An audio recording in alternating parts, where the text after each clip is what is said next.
Page 8, only time will tell. Now I have my process of learning a new piece and you have yours. I'm going to go through my process and you can take out whatever you need, but you go through your process just to learn the notes and the rhythms and all that. But what I do is first I look it over. I see it's 2 pages long. We have treble and bass clef. There's one flat in the key signature. We're in the key of F major. Make sure you can do the F major scale and the D minor scale because it also has one flat. And then 4/4 time. I want to take one hand at a time. I'm going to try and connect everything except for the rest. I want a fingering that works connected if I can get it. So at the beginning we're here, right hand, 1 and 2. And then 1 and a 2. I like that. 1 and a 2. Don't play all those the same. No. The triplet's only the first 3 notes. 1 and a 2 and a 3 and 4 and 1 and a 2 and a 3. That's the rhythm. 1 and a 2 and a 3 and 4 and then going on, they want 5th finger. I don't recommend it. I'm here. I'm going to reach down, use 3rd finger on the first one. Now I can come down. Now I'm on. And I'm going to use 4th finger on that C. I don't want to use 5th on both of those. Now I can use 5th here. So again, starting with the second measure. 1 and a 2 and a 3 and 4 and 3. See, I'm going to connect all that. And then I can lift up and come up. Do it again. Reach down. And then now you're kind of going to use 3rd finger again. I mean, I could do a finger substitution or whatever, but you know, just that's fine. Lift up. It's a new phrase. You're going to lift up anyway, so go ahead. Come over. I'm using the thumb as my pivot to come across. I don't lift up and move like that because then I lose contact with the keyboard. And then I forget where I am. So I'm going to stay there and then kind of come across. Even though I might lift up for the articulation, I'm still considering in my mind I'm pivoting on the thumb here. So measure 10, 1 and 2, 1 and a 2.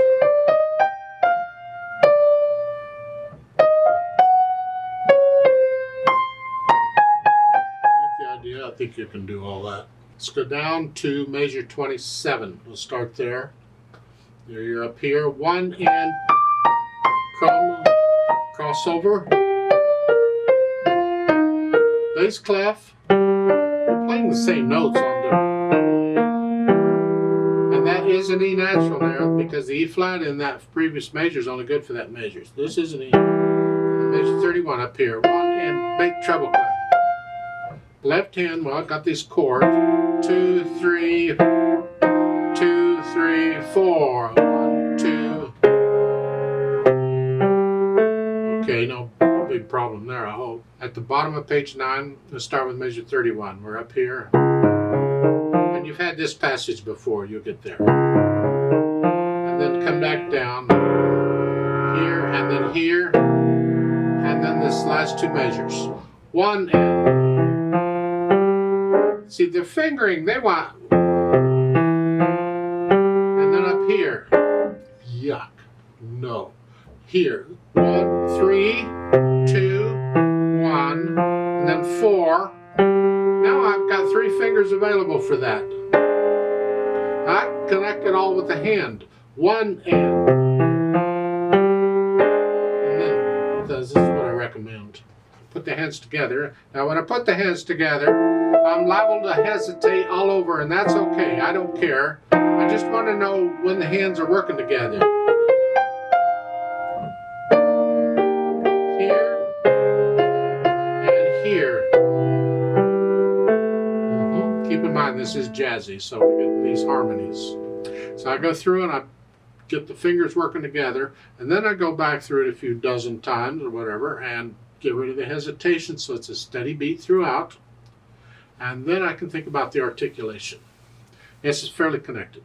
So I'm just going to lift up, well, you have to lift up sometimes the rest. This left hand connected as best you can. lift up, right hand.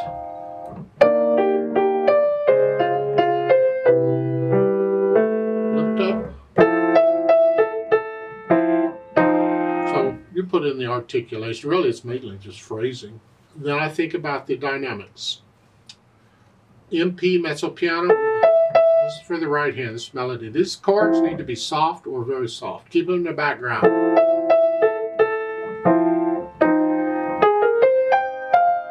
Measure 8, you're going to crescendo up to loud. Here, this left hand has been soft. You can come up to about a moderately soft, moderately loud. And then here, loud.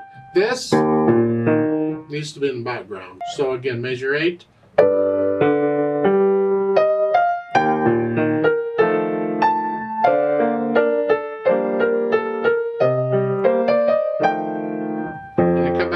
Measure 11, come at the end of measure 12, you're soft.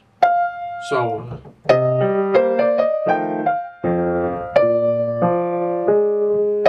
it's like you had a temper tantrum or something. Now you've recovered.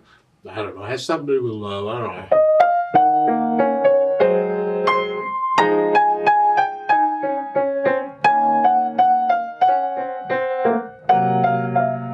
It's the right hand. Keep the left hand in the background. That's loud. This, in my opinion, should only be about a moderately loud in the left hand. And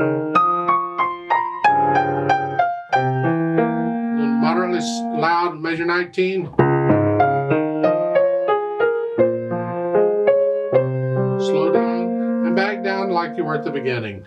You had another temper tantrum and now something would happen. I don't know what happened. You got emotionally excited or something, or you're having a bad day. I don't know. But you've calmed down now. And hopefully you won't do that again. Yeah. You do the dynamics. As far as the speed goes, well, moderato is kind of in the middle. This is the overall feel of it. It's not the speed of the beat. And the E colore is warmth, as in tenderness, loving, cuddling, warmth. It's too early in the morning for that for me. They're just sort of telling you how to interpret the piece. Think of it as a warm love song sort of thing. Or you're reminiscing about something, or I don't know what you're doing, but you're having a nice thoughts. Except for when you get loud. I don't know what you're doing when you get loud. You behave yourself or something. I don't know. That's sort of the speed, about where I've been doing, I think.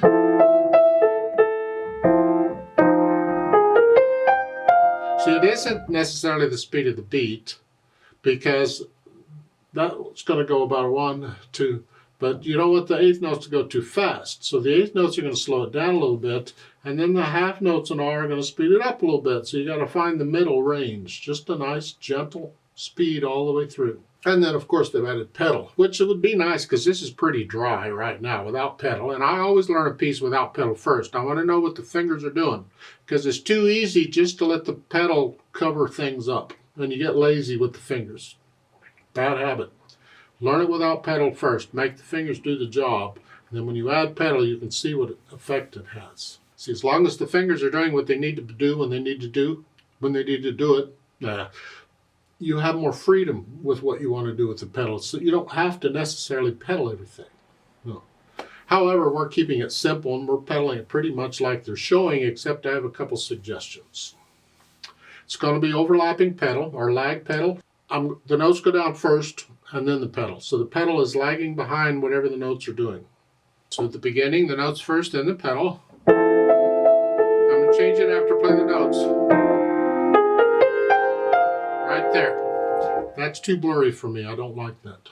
So I'm going to change the pedal on beat 3. In fact, I don't even pedal the G. I wait until I play the F, and then I pedal. So I don't get that. I don't want both of them. So I just lift it up for the G is really what I'm doing.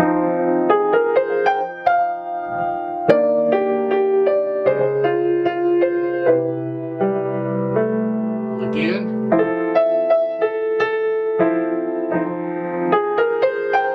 Same thing in measure 6. I just lift it up for the G.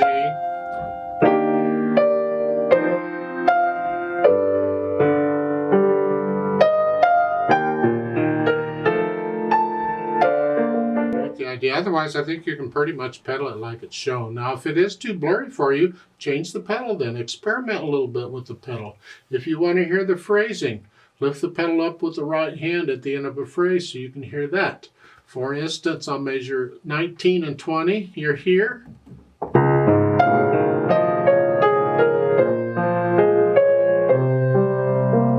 I want a little silence, I'll lift the pedal up and there'll be a little silence. It's interpreting the music. How do you feel it and how do you choose to interpret it? Or how does your teacher choose to interpret it? And they'll do it that way too. Some teachers give their pupils or their students the leeway to try and experiment with interpreting the music. And other teachers say, do it the way I'm telling you to do it. Don't ask questions or something. Yeah, whatever. I've had both kinds of teachers.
As you do this, remember the natural accents.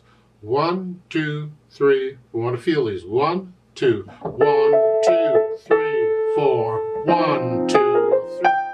Bottom. It's not bottom.